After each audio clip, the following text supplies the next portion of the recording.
नमस्कार, जय हिंद, वंदे मातरम साथियों। पॉलिटी की एक अपनी अगली क्लास में, और आज की क्लास बहुत ज़्यादा इम्पॉर्टेंट है क्योंकि आज की क्लास में पॉलिटी जो एक विषय है उसमें जो सबसे महत्वपूर्ण टॉपिक बोल सकते हो, और ये आप सभी को पता है, फंडामेंटल राइट्स या हिंदी में बोले तो मौलिक अधिकार, जो कि बहुत ज़्यादा इम्पॉर्टेंट है, आपके एग्जाम से रिलेटेड भी है प्लस आपके निजी जीवन से भी रिलेटेड है, जहाँ पे आपको अपने अधिकारों के बारे में जानकारी होनी ही चाहिए। ठीक है, तो ये टॉपिक रहने वाला है। हालांकि हम आपसे माफी चाहेंगे, थोड़े दिन आपकी क्लास जो डिस्टर्ब रही, आपको क्लास प्रॉपर नहीं मिल पाई, अब ऐसा नहीं होगा।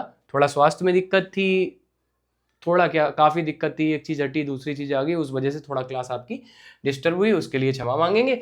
अपना नया टॉपिक है क्या? मौलिक अधिकार। ठीक है, और इसको हम लोग पढ़ते हैं। मौलिक अधिकार को नैसर्गिक अधिकार कहते हैं, इस वजह से इनको खत्म नहीं किया जा सकता है किसी भी तरह से किसी के द्वारा, क्योंकि ये जन्म के बाद और मिल जाते, ये ऐसा भी बोल सकते हो कि जैसे हम पैदा होते हैं और हमको ये अधिकार प्राप्त स्वतः ही हो जाते हैं।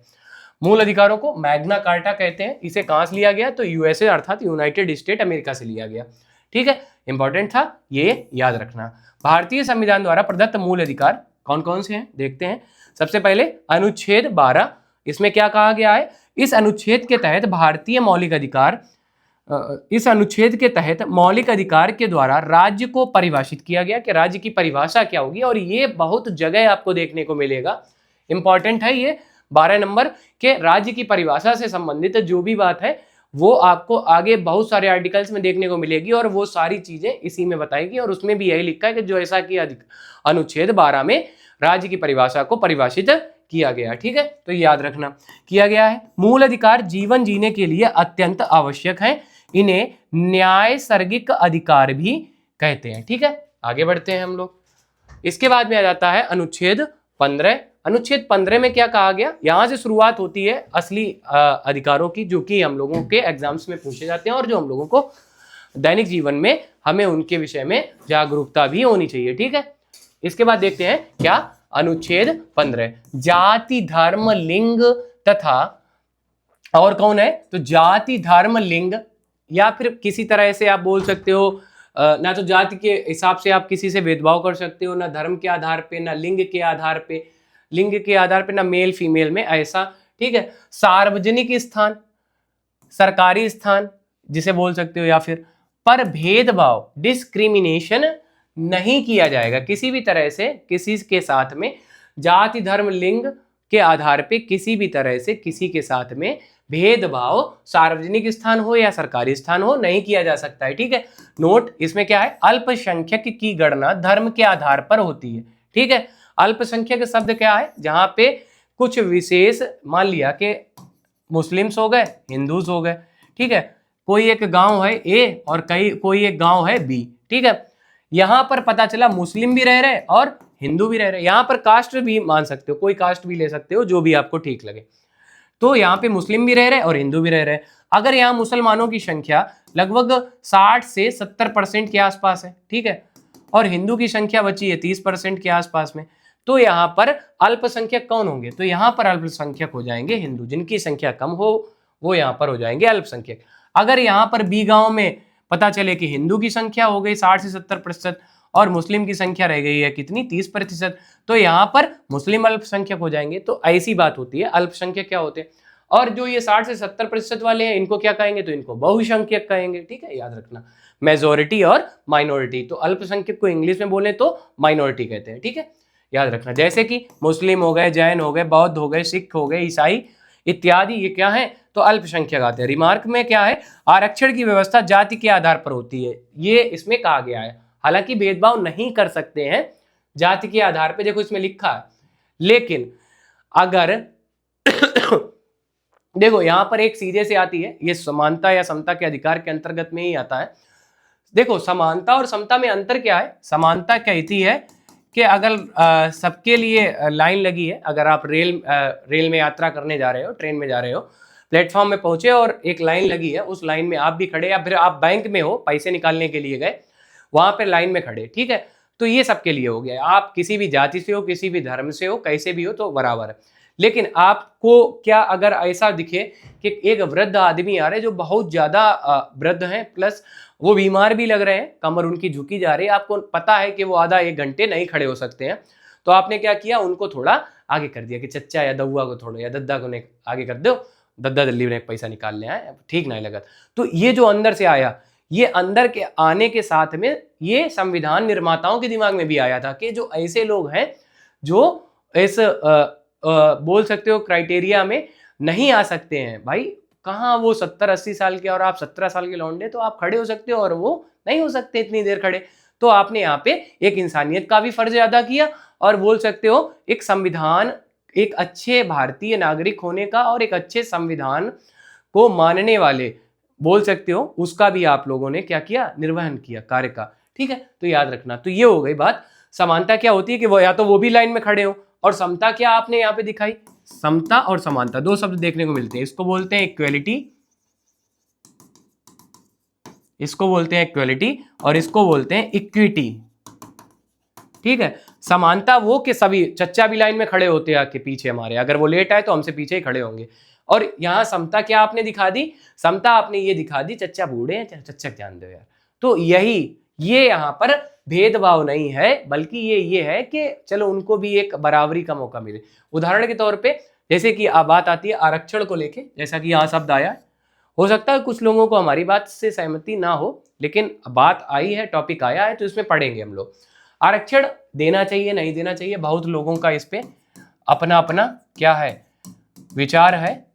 ठीक है, लेकिन हकीकत में विचार ये है कि इतिहास में अगर आप पढ़ो तो जो दलित समाज है या हरिजन समाज है, उनके साथ में बहुत ज्यादा भेदभाव हुए। ठीक है, बहुत ज्यादा उनके साथ में, उनको बैठने की बराबरी में हक नहीं था सवर्णों के सामने। इसके बाद में खा पी नहीं सकते साथ में। आज भी बहुत सारी जगहों पर ये देखने को मिलता है कि बेचारे अगर दद्दा आ रहे और कोई ठाकुर साहब हैं या फिर पंडित जी हैं या कोई गुप्ता जी हैं या कोई लाला जी हैं, कोई ऊंची कास्ट का या फिर कोई सवर्ण है, उसके सामने बेचारे वो अगर वो खटिया बैठे या कुर्सी बैठे तो वो बेचारे दद्दा की आदत में आ गया इतना ज्यादा कि अब वो जमीन पे ही बैठेंगे जाके। तो अभी हमने एक न्यूज रिपोर्टर थे, बड़े फेमस थे, देखो नाम नहीं याद आ रहा, उनके सामने ये वीडियो हमने देखी थी, तो उन्होंने जबरदस्ती उनके सामने बैठाला कि आप अगर यहाँ ना बैठेंगे हम इंटरव्यू नहीं लेंगे। वो आप लोगों को कमेंट बॉक्स में बताना, बड़ा उसकी रील भी चली थी। तो वो चीज़ है, वो आदत में आ गया उन लोगों की। अब इतना उनके साथ में पहले हम लोगों के पूर्वज हमारे भी होंगे, ठीक है, शोषण किया होगा, जिसका अगर कहा जाए कि उनको पढ़ने नहीं दिया गया या बहुत सारी चीज़ें हैं जो उनसे छीन ली गई, उनको उनसे वंचित रखा गया। अब अगर एक एग्जाम हो रहा है, इस एग्जाम में बैठने वाले सभी लोग हैं, एक रिक्शे वाले का भी बच्चा है और एक बोल सकते हो कि मर्सिडीज से जाने वाले का भी बच्चा है, ठीक है, जिसने कभी जमीन पे कायदे से पैर भी नहीं रखा, और वो भी इस एग्जाम में बैठ रहा, तो उसके साथ में क्या बराबरी हो रही है उस एग्जाम में? जो रिक्शे वाले का नहीं हो रही भाई, उसके पास सारी सुविधाएं हैं। वो रिक्शे वाले का बच्चा बेचारा एक लाइट में या स्ट्रीट लाइट के नीचे पढ़ रहा अपना, ठीक, अगर पढ़ने वाला है, ठीक है। इसके बाद में उसने खाने पीने की भी किल्लत देखी हो, उसने कपड़े वपड़े हर एक चीज में उसने एक अपनी अलग एक बोल सकते हो अपनी जिंदगी में कठिनाइयों का सामना किया होगा। लेकिन जो मर्सिडीज से आ रहा उसने क्या ही ऐसा कुछ किया होगा, तो उसके लिए तो मेंटल हेल्थ एकदम बराबर होगी, और इसके लिए मेंटल हेल्थ की भी ऐसी तैसी हो रखी होगी, बोल सकते हो कि फिजिकल हेल्थ भी हो, शरीर भी उसका थोड़ा बहुत दिक्कत कर सकता है कि जो झोपड़पट्टी में रह रहे हैं वहाँ पे दूषित पानी आ रहा, दूषित हवा, ये सभी से छुपा थोड़ी ना, ये रियल में है ऐसा। तो ये भेदभाव, अब यहाँ पे सरकार ने सोचा कि क्यों ना ऐसा किया जाए, जो जातियों के साथ में पुराने टाइम पे जिनका शोषण हुआ है उनको, भाई वो पढ़ाई से बहुत, शिक्षा से बहुत दूर हो चुके थे, क्यों ना उनको शिक्षा में लाने का प्रयास करें।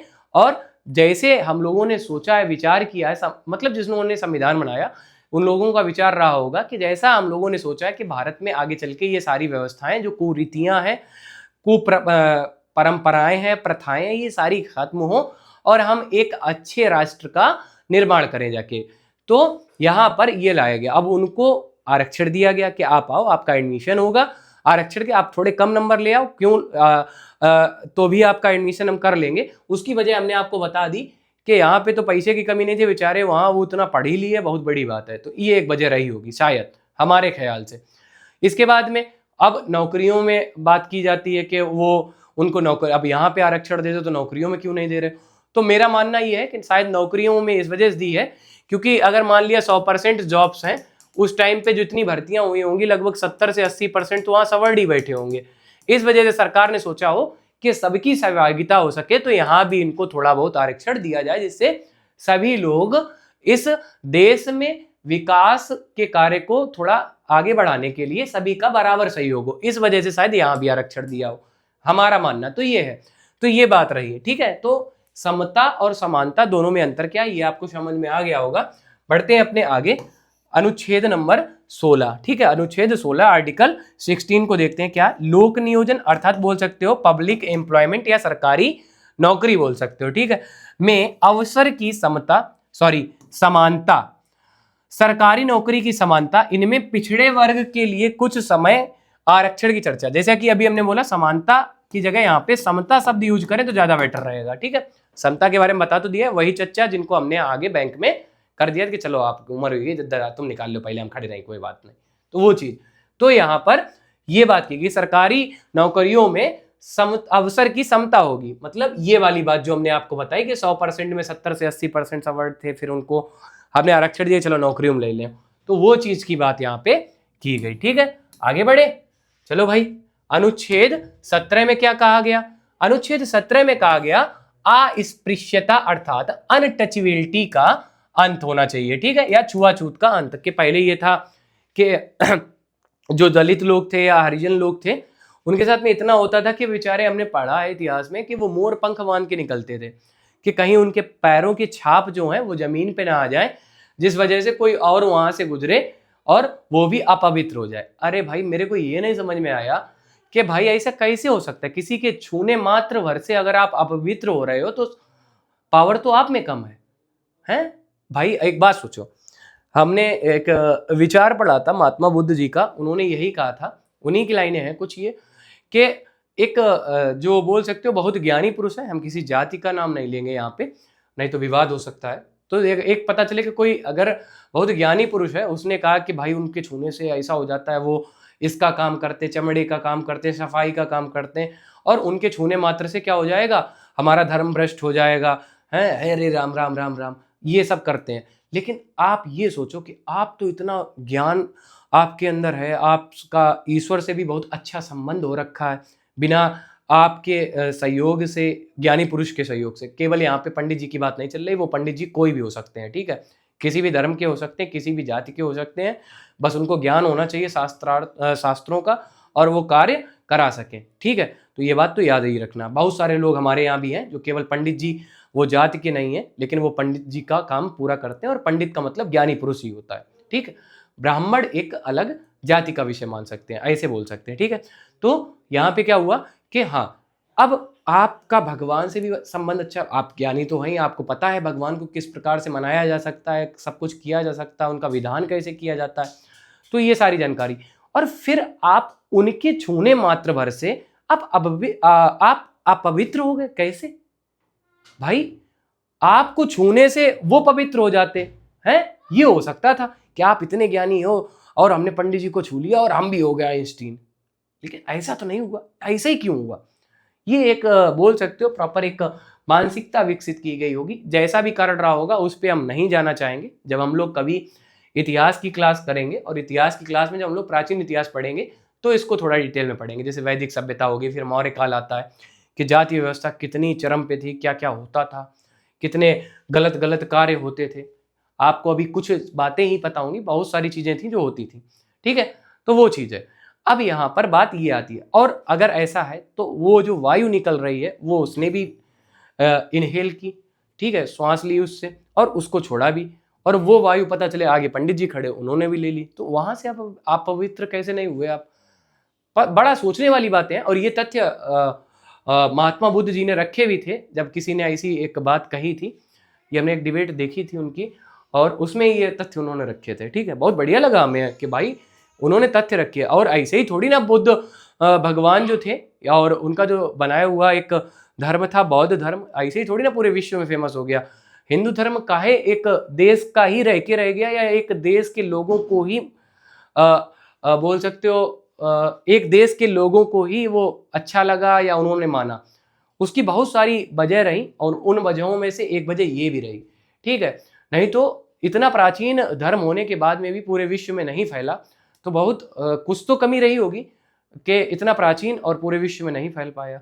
और बुद्ध भगवान ने कुछ समय के लिए ही बौद्ध धर्म चलाया, और चलाया क्या, जब तक वो रहे तब तक वो ज़्यादा एक्टिव रहा। और वो देखो कितने, जितने भी दक्षिण पूर्वी एशियाई देश हैं वहाँ पे सब में बौद्ध धर्म माने जाते हैं, चाइना में भी बौद्ध धर्म, बहुत सारी जगहों पर बौद्ध धर्म अपने आप ही तो है ही, उत्पत्ति तो यहाँ से हुई है। वही चीज़ हम बता रहे, तो कुछ कमी रही है, वो कमी आपको इतिहास में पढ़ने को मिलती है। यही कुछ सामाजिक कुरीतियाँ थी जिस वजह से लोगों ने इस धर्म को छोड़कर दूसरा धर्म अपनाने का प्रयास किया, और उन्होंने अपनाया भी। वजह आपके सामने रही थी। तो ऐसा कुछ धर्म में लिखा नहीं था, लेकिन धार्मिक ठेकेदार जो थे, जिनको लाभ लेना था धर्म के आधार पे, धर्म से संबंधित ही उनको किसी न किसी तरह से लाभ लेना था, इस वजह से शायद उन लोगों ने ऐसा कुछ किया होगा। ठीक है, तो ये बात रही। बढ़े आगे भैया। आज स्पृश्यता का अंत ये किसमें है? अनुच्छेद 17 में है। इसके बाद में अनुच्छेद 18 में क्या है? उपाधियों का अंत। उपाधियां क्या होती हैं? पता चला कि किसी को शिक्षा हो गया, सुरक्षा हो गया, भारत रत्न हो गया, पद्म विभूषण हो गया इत्यादि रख सकते हैं। बाकी जैसे विदेशी उपाधियां रखने के पूर्व राष्ट्रपति से अनुमति, जैसे कि आपको कोई फॉरेन में एक उपाधि मिली, जैसे कि अगर आपको याद हो, अगर बहुत पुरानी बात है हालांकि तब तो ये लागू नहीं होता, लेकिन अगर आज के लिए हम मान लें कि किसी ने उपाधि दी, जैसे कि रविंद्र नाथ टैगोर जी को एक उपाधि दी गई थी, सर की उपाधि, अंग्रेजों के द्वारा सर की उपाधि दी गई थी। अब वो सर की जो उन्हें उपाधि दी गई थी, अगर आपको याद हो हालांकि उन्होंने छोड़ दी थी बाद में, जो सर की उपाधि अगर कोई को आज दी जाए तो पहले उसको राष्ट्रपति से अनुमति लेनी पड़ेगी, तभी ले सकता है। इसके बाद में पता चले, जैसे कि ये शिक्षा की बात की गई, सुरक्षा की बात की गई, भारत रत्न, ये ऐसे पद हैं या ये ऐसी एक उपाधियां हैं जो आपके पास में जीवन पर्यंत रहेंगी। जैसे कि अगर आपने पीएचडी की तो आप डॉक्टरेट रहेंगे, आप मरेंगे तब भी डॉक्टरेट या डॉक्टर आपके नाम के पीछे लगा होगा। डॉक्टर साहब हो गए, कर्नल साहब हो गए, ठीक है, भारत रत्न जिनके नाम पे लग जाता है ना, जिनको दिया जाता है उनके नाम पे ही लग जाता है, तो वो लोग हो गए। तो ये उपाधियां उनसे छीनी नहीं जा सकती। बहुत सी उपाधियां ऐसी हैं जो स्वतः ही नष्ट हो जाए, जैसे कि डीएम साहब को कभी आपने देखा है कि रिटायर होने के बाद वो डीएम साहब हो जाए?